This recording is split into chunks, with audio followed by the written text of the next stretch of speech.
नमस्कार. सुदगिल संवाद आंबट गोड या चॅनलमध्ये आपणा सर्वांचे हार्दिक हार्दिक स्वागत. या चॅनलची निर्मितीच मुळात कल्याण डोंबिवली परिसरातील नामवंत व्यक्तींचा प्रवास आणि त्यांची वाटचाल आपणापर्यंत पोहोचवणे हा आहे.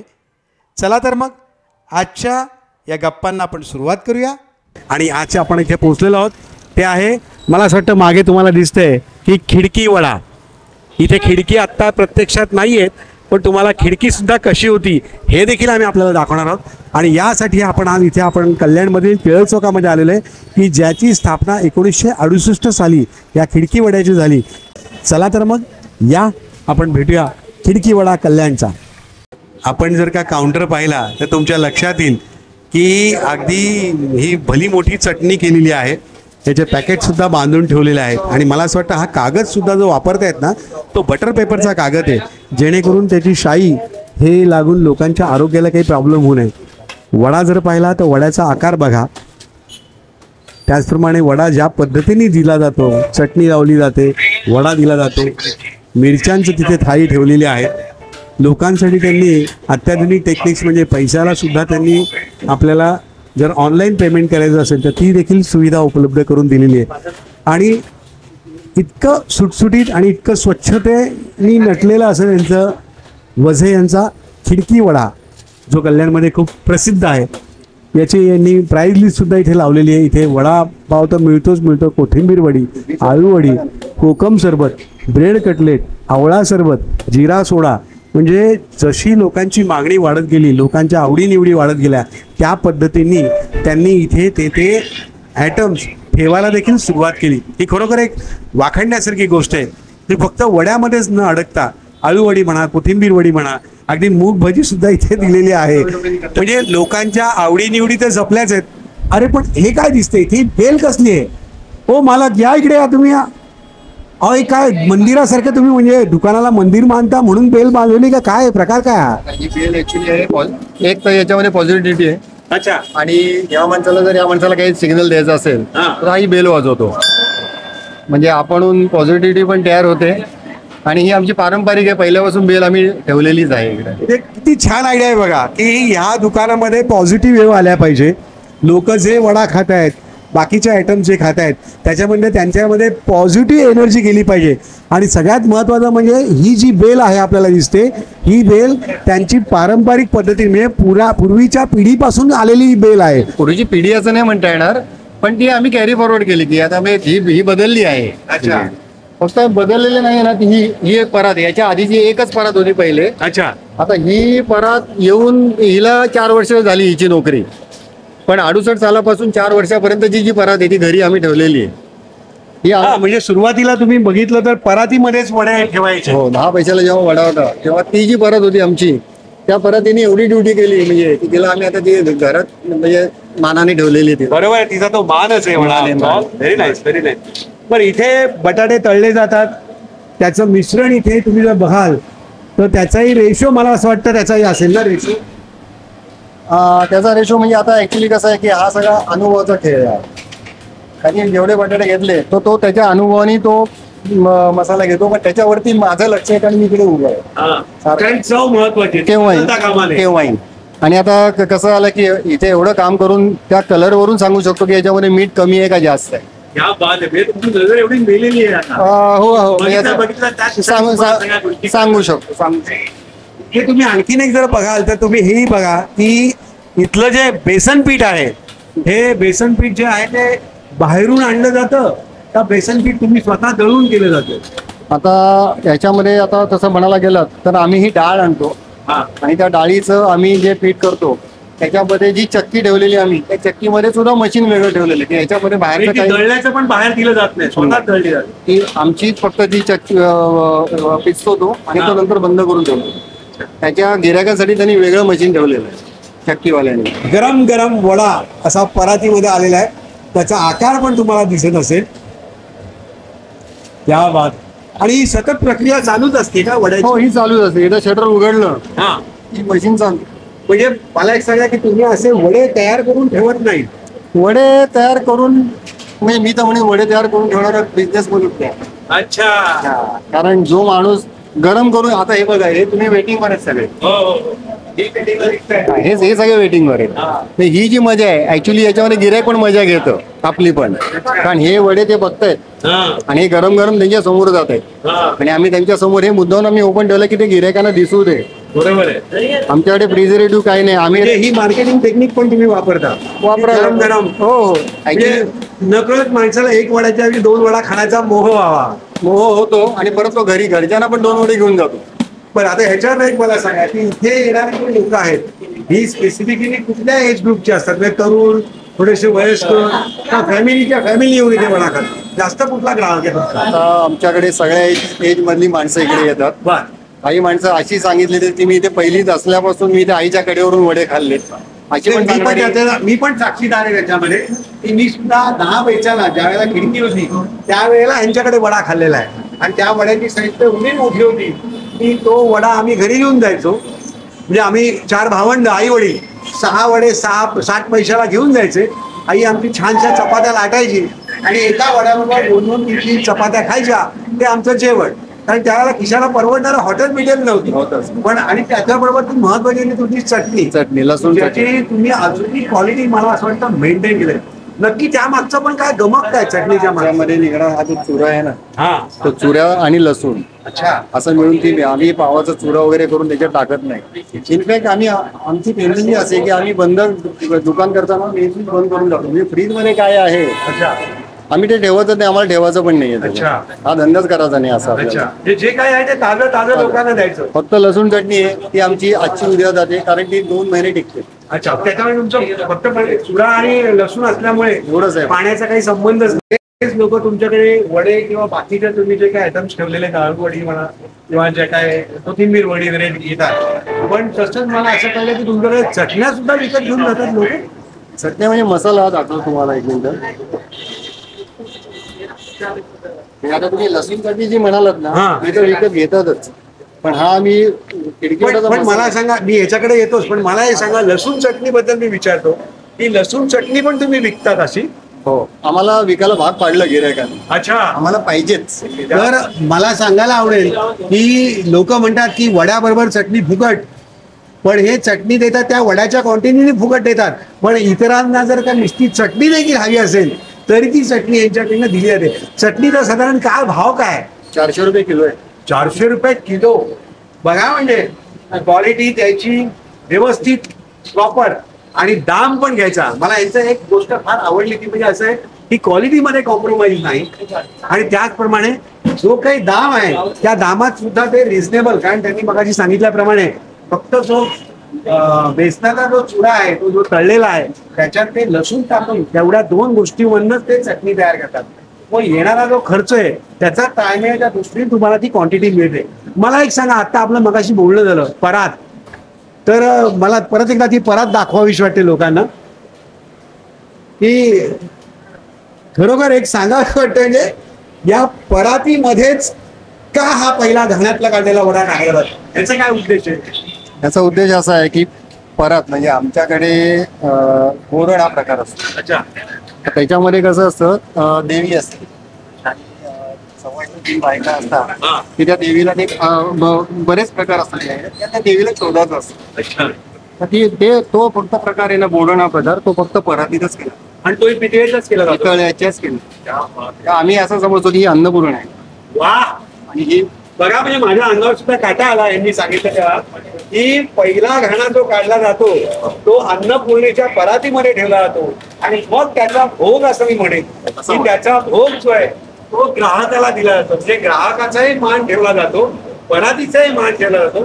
हे जर विचार पाहिले तर मला खरोखर म्हणजे सॅल्यूट करा असं वाटतं आमच्या कल्याणकरांना की कल्याणकर कुठलाही उद्योगधंदा करताना त्याच्यामध्ये आपण म्हणतो ना ऐतिहासिक कधी की त्याच्यामध्ये ह्या सगळ्या गोष्टीचा, परंपरेचा म्हणजे यूज केला जातो, उपयोग केला जातो आणि त्या परंपरेनुसार ग्राहकाला दिला जातो. म्हणूनच मला असं वाटतं की ग्राहक संतुष्ट होतो आणि मनापासून तो बाबा आशीर्वाद देतो आणि तो आशीर्वादच मला असं वाटतं वझे फॅमिलीला कळलेला आहे. म्हणजे आज पूर्वजांनी सुद्धा वडा हा खिडकी वडा सुरू केलेला आहे की त्याचा आज हे एवढं मोठं स्वरूप दिसतंय. मला आणखीन एक सांगा की साधारणतः वडाच्या ह्या ज्या क्वांटिटीज आहेत या साधारणतः कितीपर्यंत जातात दिवसाभरात? साधारण आता बघा आज रविवार आहे ना, तर त्याची क्वांटिटी 1,500 रुपये. 1,500 रुपये. पण सकाळपासून असतात काय? सकाळी साधारण किती वाजता? 8:30 सुरू. 8:30 सकाळी. आणि नाश्त्यासाठी इकडेच या डायरेक्ट, घरी काही बनवू नका. आणि मग कंटिन्यू चालू असतं ना, मध्ये आपलं पेशवाई सारखं मध्ये 2 ते 4 बंद वगैरे असं काय? सगळं चालू. अच्छा, म्हणजे बघा सकाळी 8:30 वाजता सुरू होतं. पण मग या सगळ्याची तयारी किती वाजल्यापासून सुरू होते? सकाळी 7 होतो. 7 वाजता पहिला कुकरला. अच्छा. कारण आधीचा आमच्या वापराचा फंडा नाहीच आहे. मला असं वाटतं आपण तिकडे पण जाऊया. कुकर चालू आहे, शिट्ट्या वाजतायत, मला त्या खुणवत आहेत. आपण तिकडे पण जाऊया. आता हा त्यांचा कुकर, मला सांगा हा साधारण किती लिटरचा कुकर आहे हो?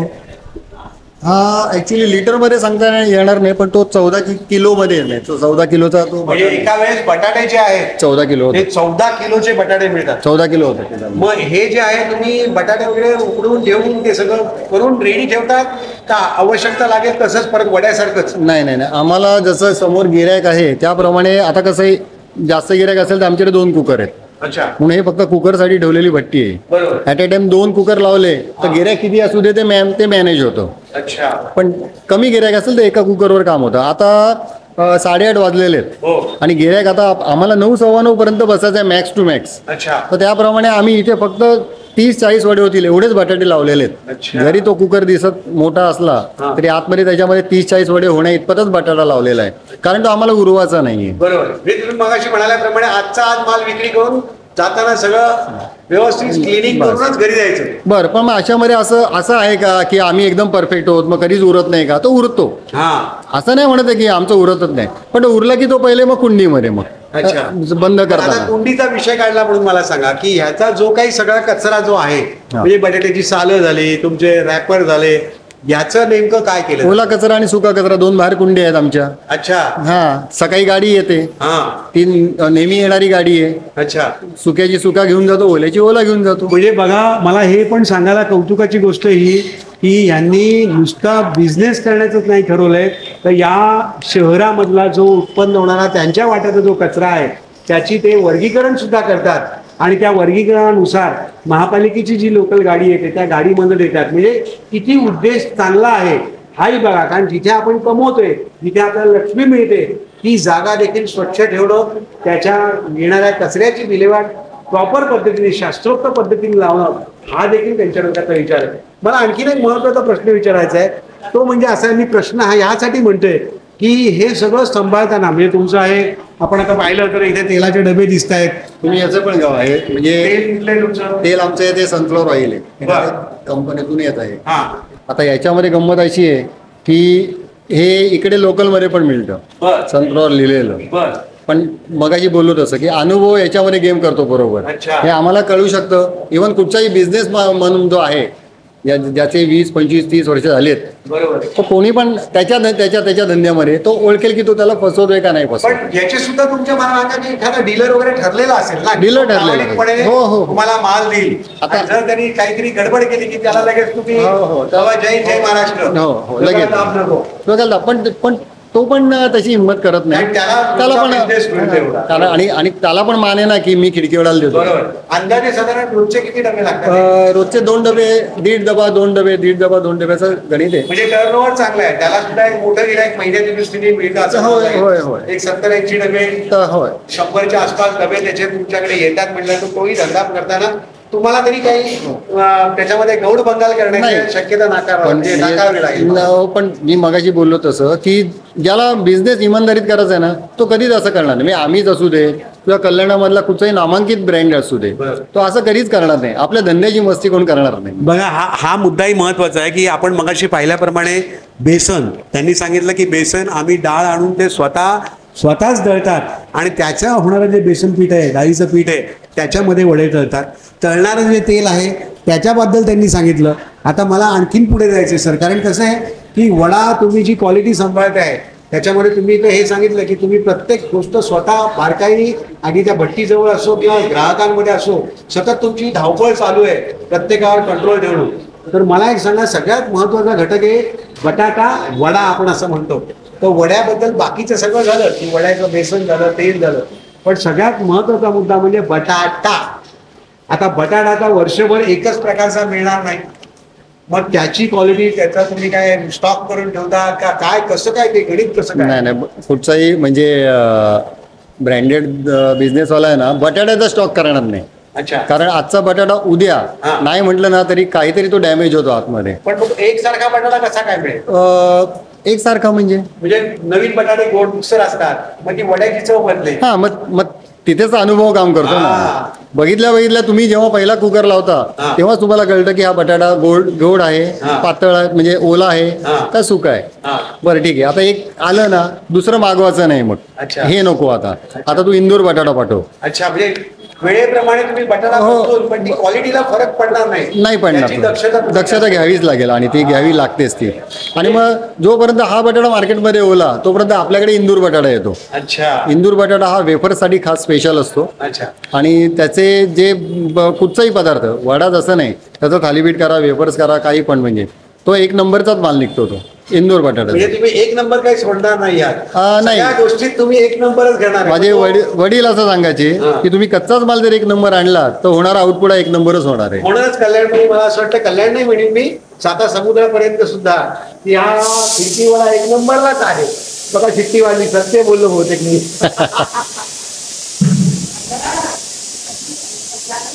बटाटा पाहिला, तेल पाहिलं, आता सगळ्यात महत्वाचं म्हणजे त्याच्यामध्ये टाकणारा मसाला. आता हा मसाला जर तुम्ही कसं काय गणित करता? आता मसाल्याची गंमत अशी आहे की त्याचा जो मेन म्हणजे बटाटे वडाचा आत्मा जो आहे तो हा मसाला आहे, जो माझ्या मगापासून हातात आहे. अच्छा, म्हणजे तुम्ही पॅकिंग करूनच ठेवलाय का? हा पॅकिंग केलेला मसाला आम्ही लोकांना विकतोच आहोत. अच्छा. पण याचा कारखाना आहे तो दापोलीमध्ये आहे. त्याचा सगळा जो कारभार आहे तो माझा मोठा भाऊ निलेश वजे, हे तो सगळं ते बघतो. हा आमचा मसाला आमच्याच म्हणजे आम्हाला तर येतोच, पण आमच्या ज्या जेवढ्या फ्रँचायझी आहेत, डोंबिवलीमध्ये 2 आहेत, कल्याणमध्ये आणखीन एक फ्रँचायझी आहे, ठाण्यामध्ये एक आहे, पुण्यामध्ये आमचं स्वतःचं दुकान आहे, नंतर इंदोरला एक आहे. आणि हा मसाला आमचा US पर्यंत पण जातो. हा वाह, सुंदर. तर हा त्याचा मेन आत्मा आहे वड्याचा.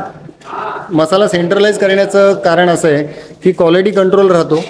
हा कुठेही तुम्ही वडा खाल किंवा मसाला टाकला, इव्हन तुम्ही हा घरी जरी नेलात आणि जर त्याचा वडा केलात तुम्हाला घरच्या घरी खिडकी वडा मिळेल. मग त्याच्यामध्ये सगळा रेशो वगैरे लिहिलेला असतो का? एक किलो बटाट्याला हे अख्खं पाकिट आहे. अच्छा. याचं गणित ठरलेलं आहे. म्हणजे मसाल्याचा काही जास्त तुम्हाला म्हणजे सगळा कंट्रोल जो आहे तो दापोलीवरनं मोठ्या भावाकडनं आहे. बरोबर आहे. त्याचा मसाला घ्यायचा, बाकीचं बटाटे, तेल, बेसन पीठ याचा कंट्रोल तुमचा आहे. आणि त्या रेशो प्रमाणे मिक्सिंग करायचं आणि मगाशी सांगितल्याप्रमाणे अन्नपूर्णेच्या परातीत भोग लावायचा आणि त्या भोगाचा प्रसाद जो आहे तो ग्राहकाला द्यायचा. बघा काय सुंदर सुंदर कल्पना आहे आणि सुंदर त्यांचं आचरण आहे, सुंदर त्यांचे विचार आहेत. आणि जे हे सगळे विचार आले ते मला असं वाटतं सगळे पारंपरिक पद्धतीने आपल्या आई वडिलांनी जे शिकवलंय तेच तुम्ही अजूनपर्यंत आत्मसात करताय. फक्त थोड्याशा मार्केटिंगच्या टेक्निक्स आहेत त्या तुम्हाला काळाप्रमाणे बदलायला पाहिजे. पण मला एक सांग, आता असं खरं विचारू नये, पण विचार असं वाटतं की या वड्याचं साधारण टर्नओव्हर कितीपर्यंत जातं? आता तुम्ही गणित काढा. आता मी तुम्हाला 1000 ते 1500चं गणित लावलेलं आहे रोजचं. तुम्ही टर्नओव्हर काढा, हे बंद झालं की. म्हणजे शेवटी थोडंसं असं बिझनेस पण तसं बोलणार, तर मला थोडंसं सांगावंसं वाटतं की त्यांनी सांगितल्याप्रमाणे हा वडा जो आहे हा साता समुद्रापर्यंत सुद्धा या मसाल्याच्या माध्यमातून पोहोचलेला आहे. आणि ह्या सगळ्या ह्याच्यामध्ये ह्यांची मेहनत, ह्यांची लगन. मग तुमच्याबरोबर मला सांगा, तुमच्या फॅमिली मेंबरमधले सुद्धा इथे आत्ता सध्या इन्व्हॉल्ड आहेत? दुपारी कसं होतं की मला दुपारी जेवायला सोडवण्यासाठी माझी मिसेस येते मुगदावरचे. तिला कधी काय काम असेल तर माझा मुलगा येतो. आणि 2 तास ते असतात इकडे. त्यांनाही यातली पूर्ण माहिती आहे. आणि त्यातून काय अडलं असं वाटलं तर ते मला फोनवर विचारतात की असं आहे काय काय. मग याचा अर्थ आम्ही सर्व व्ह्युअर्स ज्या त्यांनी असा घ्यायचं का की पुढची पिढी सुद्धा तुमची ह्याच वड्याच्याच उद्योगधंद्यामध्ये येणार आहे? मला ॲक्च्युली आता म्हणजे असं नाही सांगता येणार, कारण मुलगा म्हणतो की मी 2 तासासाठी ठीक आहे, पण मी तुमच्यासारखी एवढी मेहनत नाही घेऊ शकणार, कारण तो मेकॅनिक इंजिनियर झालेला आहे. माझा पुतण्या IAS ऑफिसर आहे. त्यामुळे तो तर असं म्हणतो की मी तिकडे काय तुम्हाला मदत करेन तिकडून बसून, तेवढी मी तुम्हाला करू शकतो, पण मी फिजिकली येऊ शकणार नाही. बट ऑब्वियस आहे, कारण तो आय एस ऑफिसर म्हटल्यावर तो एवढा इकडे येऊ शकणार नाही. आणि मुलींनी इकडे विचार म्हणजे केला तर ती उद्या लग्न होऊन जाणारच आहे. परत ती गडबड अशी होणार आहे की त्या पुढचं नियोजन काय केलंय हे गणपती बाप्पा आहे तो बघेल. कारण दिलाय त्यांनीच दिलाय, तर तोच बघेल सगळं पुढचं. म्हणजे तुम्ही आहेपर्यंत, तुमची मिसेस आहेपर्यंत तुम्ही कल्याणकरांना भरभरून सेवा देणार आहात, हे असं म्हणायला काही हरकत नाहीये. पण बघा, खरोखर म्हणजे त्यांनी असं लादत सुद्धा नाहीयेत, हे लक्षात घ्या मुलांवर किंवा आपल्या मुलीवर, की बाबा आम्ही जो उद्योगधंदा केलाय त्याच उद्योगधंद्यामध्ये तुम्ही पुढे आलं पाहिजे किंवा तोच उद्योगधंदा पुढे वाढवला पाहिजे. म्हणजे हेही स्वातंत्र्य देण्याचे एक मोठं मन लागतं याला, एक मोठी डिसिजन आहे त्यांची, की तुम्हाला जे योग्य वाटतं ते तुम्ही करा, आम्हाला जे योग्य वाटलं ते आम्ही आमच्या पद्धतीने केले आणि या वड्याच्या माध्यमातून.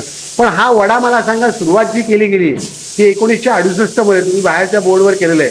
खिडकी वडा हा तुम्ही रजिस्टर केलेलं आहे, नाव रजिस्टर केलेलं आहे. तो माझ्या ॲक्च्युली कसं आहे की याला खिडकीत वडा मिळतो म्हणून हा खिडकी वडा म्हणतात, हे आम्हालाच नंतर कळलं. अच्छा, कल्याणकरा आता मुलाला पाठवायचं आहे, हे 10 रुपये घेणे वडा घेऊन ये, तर कुठे जाणार, तर खिडकीत मिळतो ना तिकडे जा. हाही मला एक प्रश्न पडतो की ह्या वास्तूबद्दल तुम्ही काय सांगाल? आमचा वजेवाडा होता पूर्ण. मी म्हणजे माझे वडील आणि आणखीन 5 काका असा मिळून हा वाडा होता. हा डेव्हलप केल्यावर ज्याच्या वाट्याला जे आलं तसं ते आमच्या वाट्याला हे आलं. पण मग हीच जागा होती का त्यावेळेला खिडकी वडे? आमचं घरच हे होतं. अच्छा. आणि आम्ही हे मागून घेतलं, खास बिल्डरला सांगितलं की मॅनेज असं कर की आमचं घर आमच्या ताब्यात परत येईल.